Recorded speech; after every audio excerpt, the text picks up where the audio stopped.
Hello everybody. Today we are going to make some challah. And here you are in my kitchen and I'm going to show you how to do it. Okay, let me put the phone where you can see my hands and everything better. Hold on.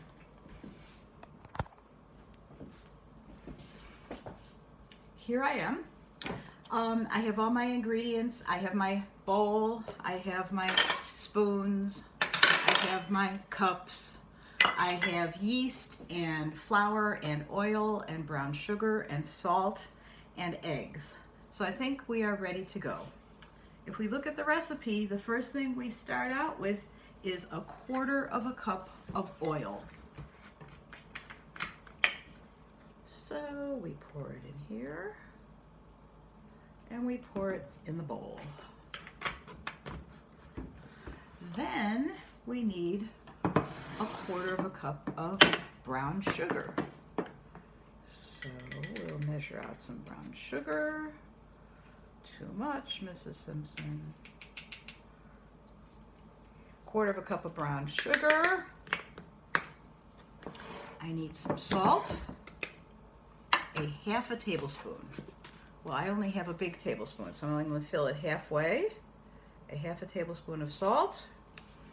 And a cup of hot water. Hot. Not boiling, hot. I'm going to go to the sink for a second.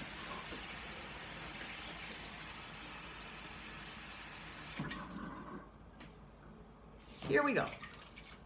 All in the bowl. We're going to mix it up. And if you look at it, you can't see mine, but it's very liquidy. You know, it doesn't look like dough yet. It doesn't look like it's going to be challah yet. But we have started. The next step is to take another bowl, a small bowl, if I could get it, a small bowl, and I'm going to put in that small bowl 2 eggs. You guys know how to crack eggs? I know a lot of kindergartners do. You crack 1 egg into the bowl. Oops, I got a little bit of shell. Come on, come out. Got it. And another egg. And with our fork, we scramble it up, just like you're making scrambled eggs. Scramble, scramble, scramble, scramble, and dump in. And stir it up. And it still doesn't look like dough yet, but trust me, we're getting there. The next step is to take 1/4 cup of lukewarm water. This is not hot, this is not cold. It's just barely warm, okay?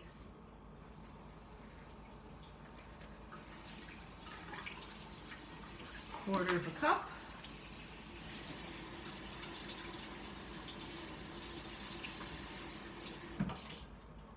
Into a little bowl. And then we have to put in yeast. Yeast is something that's going to make the dough soft and fluffy. How many of you have ever eaten matzah? Is matzah soft and fluffy and tall? No, it's flat and crunchy, right? Matzah doesn't have yeast in it. Yeast is a living thing that you buy in the store, and it looks like sand. But when you add it to some warm water, some lukewarm water, and to some sugar, it sort of wakes up and starts to grow, and it breathes. And as it breathes, it makes air bubbles go into the dough, sort of like blowing into a balloon, and it's going to make the dough get bigger and bigger and nice and soft. Okay, so most of the time I get yeast in little packages, little square packages. But because of the pandemic, I couldn't get that kind, and so I got it in a jar instead. But it tells me exactly how much I need.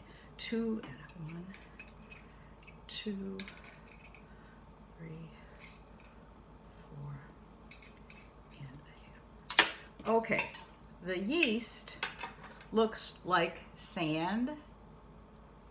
Give it a smell. It's got a really specific smell, yeasty. And we're going to stir it up in our warm water. lukewarm.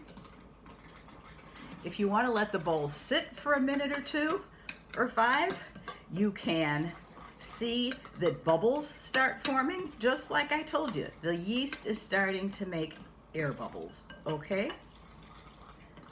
But after a minute or 2, you can throw it into your big bowl and take that bowl away. Stir it all up. It's still very wet. So now what we have to do is add our flour. 4 to 5 cups. So let's do this.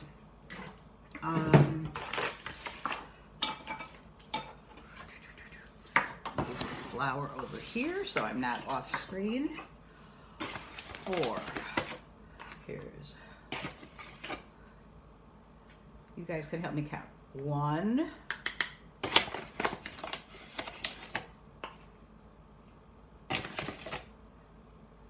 2.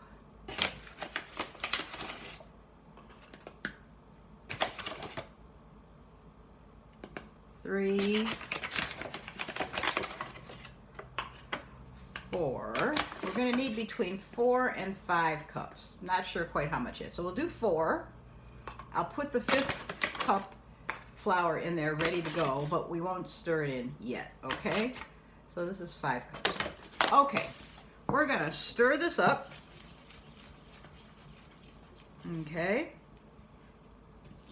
And now you will see that something is starting to look a little bit doughier than what we had at the beginning. Okay, here I go. Stir all that flour in. You need some really strong arm muscles for this. But I know that you kids are strong. And you will be able to help your moms or your dads, whoever is the challah baking person at your house. All right, I've got all the flour in there, and it looks to me like the dough is still wet. If I stick my finger in that, it comes back with dough on it. So that means I don't have enough flour in there yet. So I'm going to add about 1/2 cup. Stir it all in. And at this point, you might want to stop using your spoon and actually use your hands. So I'm going to scrape off as much dough as I can from this spoon. And before I stick my hands in there, I'm going to take my rings off so they don't get all yucky with dough. And now I can use my hands and work this dough, the flour, into the dough. And it's almost there. If I stick my fingers in there, my fingers don't stick anymore. I'm going to throw a little bit more dough in there, flour in there.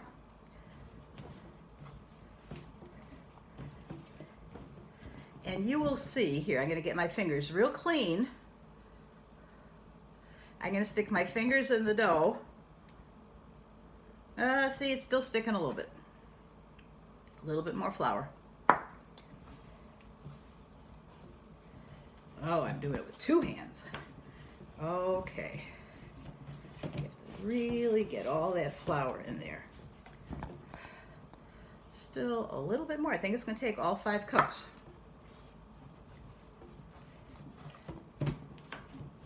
Now, when I stick my fingers in the dough, here, I'll show you. My finger is pretty clean. I'm going to stick it in the dough, and when it comes out, it's still pretty clean. And it makes like a nice hole that stays a hole. All right, so we've got the right amount of flour there. Now, we're going to do something that is fun and takes work and muscles.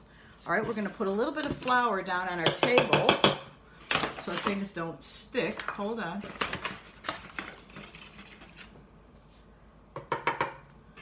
I've put some flour here on my table, and I'm going to put my dough down on the table and pull all the flour out of your bowl that you didn't use. Okay, and now we're going to do something called kneading the bread. to knead the bread, you have to use the heel of your hand. You know where that is? That's this part. What you do is you fold part of the dough over towards yourself, and then you stick your heel of your hand down there and push. Then you turn the dough around, fold over, stick your heel of your hand down there and push. Turn, fold, push. Turn, fold, push. And we're gonna do this for like 5 minutes, okay? And you will see that the dough, what we're doing is we're sort of making the dough warm with our hand movements, and that's helping the yeast grow. And as the yeast grows, it makes more of those air bubbles. And you know how when you blow into a balloon, the balloon starts small and you blow and it gets bigger, and you blow some more and it gets bigger and bigger? Well, that's what's going to happen with our dough, okay? It's not going to get real big yet. We're going to have to let it sit for a while for that. But for right now, we're just going to keep kneading the dough. Fold over, push. You can even use both hands at the same time. Fold over, push. Fold over, push. All right. And the more you do it, you find that you have to use more muscles. You might find that, like me, if you're standing, you get a little bit more push than if you were sitting at the table. Okay. This is kneading the dough. And I'm going to get a little bit of this flour in there. But you can see that your fingers are not sticking, right? So that means you put in the right amount of flour. I will tell you a funny story. When I was about, 12 or 13, I decided, I had watched my grandma bake challah before, and I thought, oh, I can do this. And I followed the recipe, and I did not know that when it said to put in a certain amount of flour, that it really meant you might need to add some more until it's not sticky anymore. And so I didn't know that. And so I put in the amount of flour that the recipe said, and I started kneading. And every time I put my hand in the dough, I would pull it out, and I would have all this dough stuck on my hand.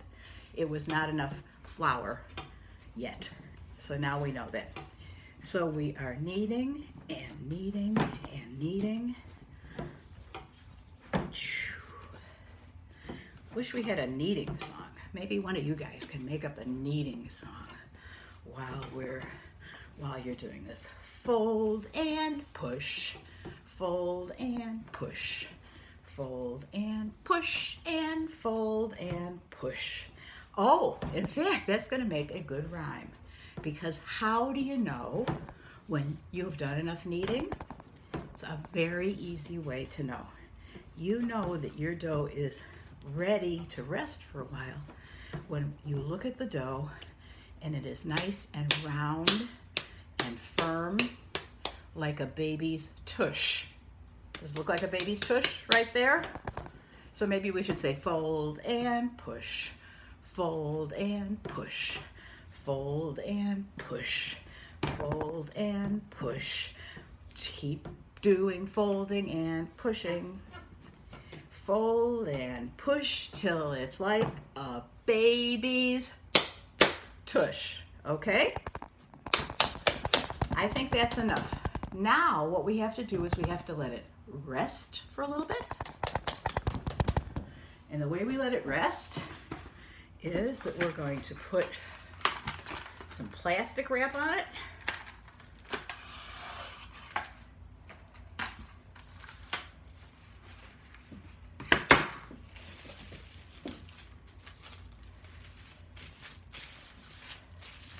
And we're going to cover it up with a clean towel, like this, like you're putting it to sleep. And then what you're going to do is you're going to take your bowl. Mine has some flour in it. I think I'm going to throw the flour out.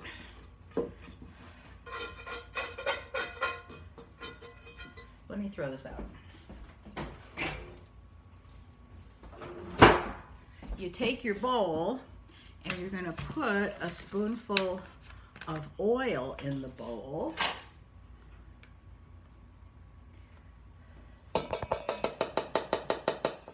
So it'll let it go around the bottom of the bowl.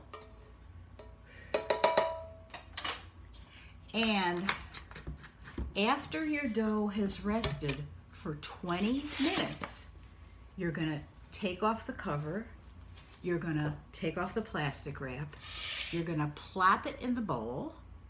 It's gonna get oily on one side, you're gonna flip it over so it gets oily on the other side.